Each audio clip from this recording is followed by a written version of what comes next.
In a small, windowless holding cell inside Mexico City's most secure detention center, a man sat on a narrow metal bench, staring at his hands. His name was Victor Delgado. At 43, he had been many things: a farm boy, a truck driver, a loyal soldier to a cartel he once feared more than loved. Now, he was simply a man waiting to be erased. Outside the heavy iron door, the corridor was silent. Two guards stood without speaking, their rifles slung loosely, eyes dull from long hours. They knew better than to look inside. They also knew better than to ask questions. Because the order had come down from high above, carried by men in crisp suits, whispered in private briefings. This one's going to the United States. No delays. Victor had been arrested 2 years prior during a raid that was half legitimate law enforcement, half political theater.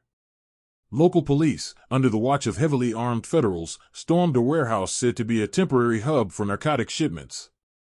They found Victor inside, along with 3 terrified teenagers, bundles of cash, and boxes that would later test positive for methamphetamine. From the moment the press cameras arrived, it was clear Victor's fate was sealed. The footage of him, handcuffed, head bowed, surrounded by masked commandos, ran on national television for days. He became a symbol, not just of crime, but of Mexico's willingness to crack down, to show its northern neighbor that it was a partner in security. What the cameras didn't show was the paperwork that went missing. Or the lawyer who withdrew mysteriously after a single visit, replaced by a court-appointed advocate who barely read the files. Or the bruises that darkened Victor's ribs, which he claimed came from interrogations that involved fists and phone books, the old ways, painful but unlikely to leave marks that could complicate international agreements. Months passed. Victor lingered in the system, just another name on an overloaded docket. Until early 2025, when diplomatic winds changed. Trump, back in the White House, faced renewed pressure to fulfill campaign promises about crushing the cartels. Trade was again the favorite lever. Advisors suggested revisiting a playbook that had worked once before, threatened Mexico with massive tariffs, this time on agricultural imports, unless it delivered a list of high-value detainees. The list was long. Victor's name was on page 4. The first time Victor heard the word extradition, he laughed. It was a tired, cynical laugh. He'd grown up hearing local legends of men wanted by the gringos, but he never imagined he'd be one of them. His crimes were minor compared to the heads of vast criminal networks. But as his lawyer finally admitted, it wasn't just about his deeds. It was about sending a message. A few men had to be marched in front of cameras, loaded into planes, displayed in courtrooms thousands of miles away. That was how politicians measured success. Number of bodies delivered. Not the nuance of individual guilt or the stories of how some got swept up by forces larger than themselves. Meanwhile, at U.S. press briefings, officials beamed. They described the extraditions as victories for American families plagued by drug overdoses. No one disagreed that meth on the streets of Dallas or Dayton destroyed lives. But rarely did they explain how Victor, a mid-tier enforcer who once made extra pesos driving tomatoes north across Sonora, had become the shining example of cross-border justice. Journalists asked polite questions about international cooperation. No one asked what Mexico had to give up internally to make this possible. Few explored the small constitutional corners bent to accommodate the economic needs of a larger partner. In Victor's cell, nights stretched into wide, echoing hours. He thought about his mother, now frail, living with a cousin in Sinaloa. He thought about the boy he'd once coached in dusty soccer matches after Mass on Sundays. That boy was a teenager now, probably being offered the same easy money that had first hooked Victor decades before. Most of all, he thought about the flight. Because rumors spread in prison. Men talked of being taken from cells at dawn, driven under guard to airfields. No last phone calls. No family goodbyes. When the plane lifted off, it was as if you'd ceased to exist in Mexico. Everything that happened next, foreign lawyers, English-language courtrooms, endless wait in concrete holding towers in Illinois or Virginia, was no longer the Mexican system's problem. On March 8, guards entered Victor's cell with a paper and a pair of heavy shackles. He didn't read the document. He'd learned long ago that whatever was printed didn't matter nearly as much as the fact it was already signed. They escorted him down a brightly lit hallway that smelled of ammonia and fear. Other prisoners watched through small door windows. A few made mocking gestures, handcuffs held to throats like nooses. Most simply looked away. In a secure van, Victor sat chained to a steel bar, staring at the floor. When they arrived at the airstrip, he finally looked up and felt his stomach turn. There were more buses, more uniformed men, more confused, resigned faces like his. And the plane, white, unmarked except for a government code, sat on the tarmac with its door open, a dark mouth waiting to swallow them all. For Mexican officials, that day was an achievement. It cleared political debts. It softened American threats. Stock stabilized, trade deals advanced by cautious degrees. For American agents, it was a photo op. Victor and the others walked down short staircases at O'Hare or Dulles or small secure airfields in Texas, flanked by marshals in black tactical gear. Cameras snapped. Reporters jotted notes for stories that would run under headlines like "Cartel Operatives Finally Face U.S. Justice." And then the world moved on. But inside the silent holding units of federal facilities, lives like Victor's sat in legal limbo. Many would wait 2, 3, even 5 years before trial. Their families back home would navigate grief, stigma, economic collapse, all largely invisible to the voters who had cheered these extraditions as moral victories. It is here, in the quiet aftermath, that the truest cost begins to emerge. In Mexico, judges spoke privately of feeling cornered, of skipping procedural reviews because international deals required swift signatures. Human rights groups documented unusual spikes in fast-tracked extraditions, warning that if one nation could push this hard, others might try the same tactics, creating a world where economic power decided who got due process and who simply vanished into foreign systems. In small churches from Michoacán to Coahuila, priests and old women gathered to pray for sons and nephews already lost to the long arms of U.S. justice. Not because they believed these men were innocent, but because they believed in something deeper than innocence, that every soul, no matter how stained, deserved compassion, deserved at least to be seen in full, not just as a statistic. Victor lay on a thin mattress in his new American cell, night after night, under the hum of fluorescent lights that never quite went dark. In some ways, it was cleaner, more orderly than Mexico's facilities. He wouldn't be beaten here. But it was also lonelier. No scraps of conversation in Spanish down hallways. No chance of a familiar guard slipping him a cigarette. Only silence. Only the slow grind of a system built to move cautiously, inevitably, until the day a judge somewhere read out numbers that would define the rest of his life. In that silence, Victor began to whisper small prayers. They weren't the prayers of a pious man. He didn't ask for miracles. Just that God, if God was really there, beyond the bulletproof glass and layered bureaucracy, would at least see him. Would at least remember who he was before all this. Before the money, before the cartel, before the headlines.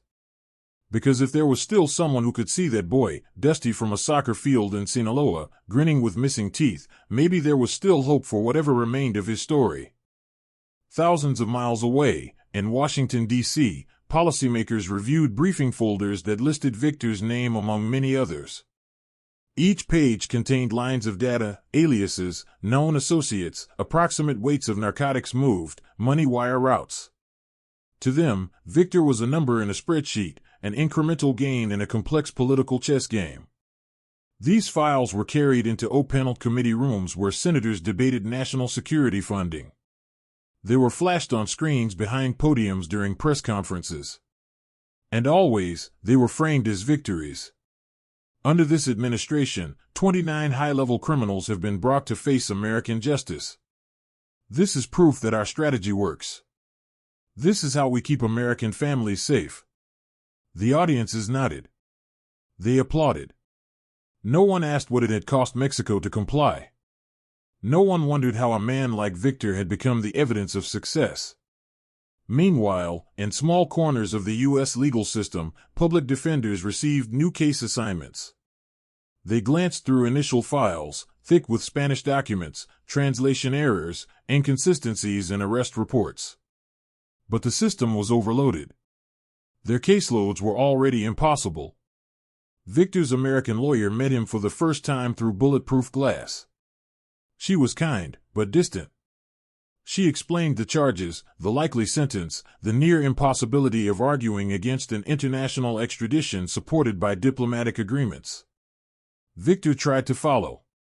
His English was passable, but legal language tangled in his mind. When she left, he leaned back in the cold metal chair and closed his eyes, feeling a kind of fatigue that went beyond the body, a hollowing that touched the center of who he was. In Mexico, Victor's mother received no official word. The phone lines from relatives were scattered with rumors. One cousin insisted Victor was already sentenced to life. Another said he'd been moved to some island prison. She prayed each night beside a faded portrait of Victor at 15, arms slung around a younger cousin, the world still wide open in his grin. She prayed not for him to come home, even she doubted that would ever happen, but simply that wherever he was, God would not let him be swallowed by despair. In quieter media outlets, a handful of investigative journalists tried to trace how these extraditions were organized. They filed information requests, sought interviews with judges in Mexico, combed through legislative notes on the tariff threats. Their findings painted a sobering picture. Documents showed that internal memos from Mexico's economic ministry explicitly referenced the need to clear sensitive criminal transfers to protect avocado and cattle exports. Minutes from diplomatic meetings recorded American envoys directly linking cooperation on security to the avoidance of broad-based tariffs. What was once the realm of subtle diplomatic influence had hardened into a blunt transaction. Give us these men. We'll let your trade live. Global watchdog groups began to whisper concerns. If America could force this hand in Mexico, what would stop it from trying the same with smaller, poorer nations? Already, reports from Guatemala indicated that local prosecutors were being quietly urged to prioritize U.S. extradition requests over domestic trials. In Honduras, a cluster of businessmen arrested for laundering were rumored to be on new fast-track lists. All because Washington had found an effective lever, and now that it worked, it was hard to imagine them not using it again. Meanwhile, families in Mexico, like Victor's, adjusted to the new reality. Children changed schools after whispers in playgrounds became cruel jokes about cartel kids. Mothers learned to navigate bureaucracy alone, filing for small social benefits to replace lost incomes. In churches, prayers became more pointed. Not just for the return of sons, but for the violence to stop circling their neighborhoods, for the authorities to hold someone, anyone, accountable in ways that didn't always seem to come down hardest on the poor. Because while these mass extraditions were sold as attacks on powerful criminal enterprises, in many barrios it felt more like power rearranging itself, not truly disappearing. Local bosses stepped into voids left by men like Victor. Bribes shifted hands in new directions. And the undercurrent of fear stayed rooted in place. Inside Victor's American cell, time blurred.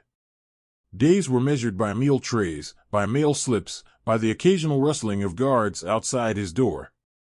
He began to keep a small mental ledger.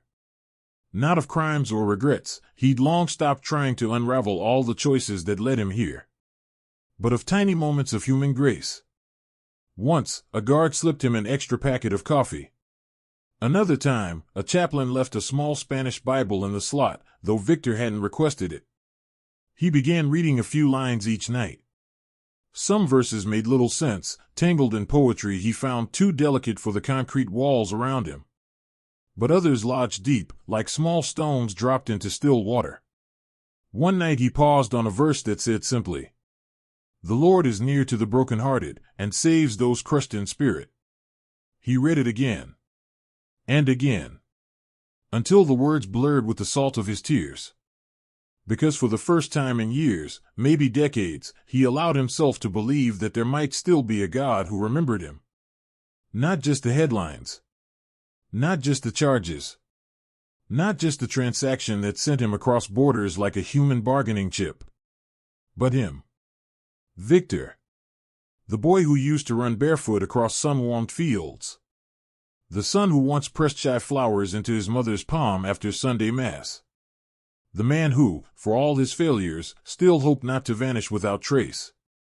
Far beyond Victor's cell, the political machine churned on. Tariff threats faded temporarily as trade deals stabilized.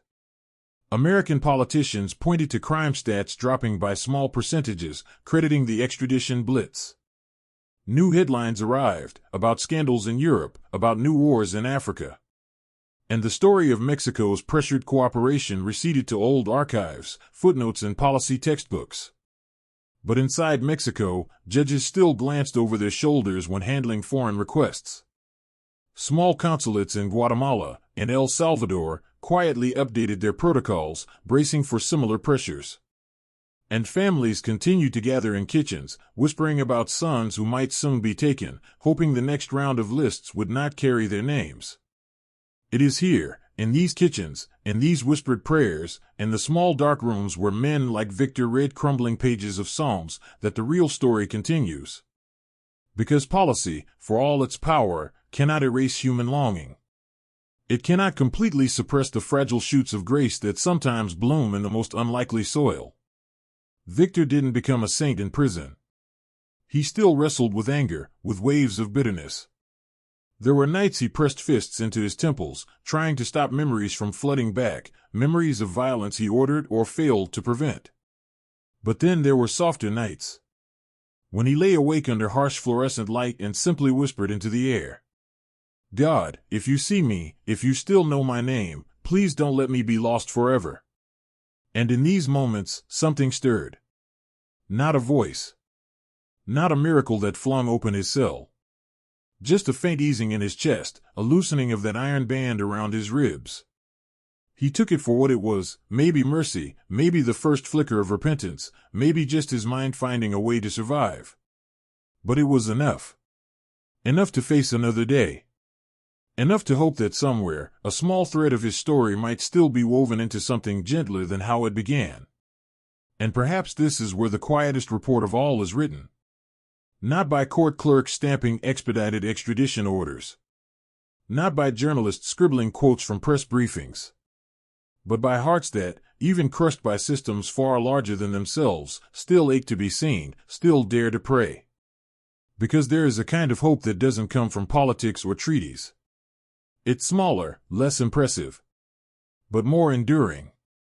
It grows in whispered prayers from prison bunks, and tearful petitions beside old family altars, and the fragile kindness exchanged between strangers. And maybe, just maybe, that's where God keeps closest watch. Not at the tables where nations trade lives for tariffs, but beside mothers who light candles for wayward sons. Beside frightened men clutching small Bibles under flickering bulbs. Beside you, as you listen to these stories, heart heavy, unsure how to change any of it. So let it sit with you. Let your heart break a little. Let it drive you not into despair, but into the quiet conviction that mercy matters. That compassion still has weight. That even in a world bargaining human lives for economic leverage, the simple act of caring, of praying, stands as quiet defiance. And maybe tonight, in your own small way, you will whisper a prayer for all the unseen, all the forgotten, all the lives traded in hushed diplomatic corridors. Because while power writes headlines, it is prayer that writes eternity. And that is the quiet report worth hoping for most of all.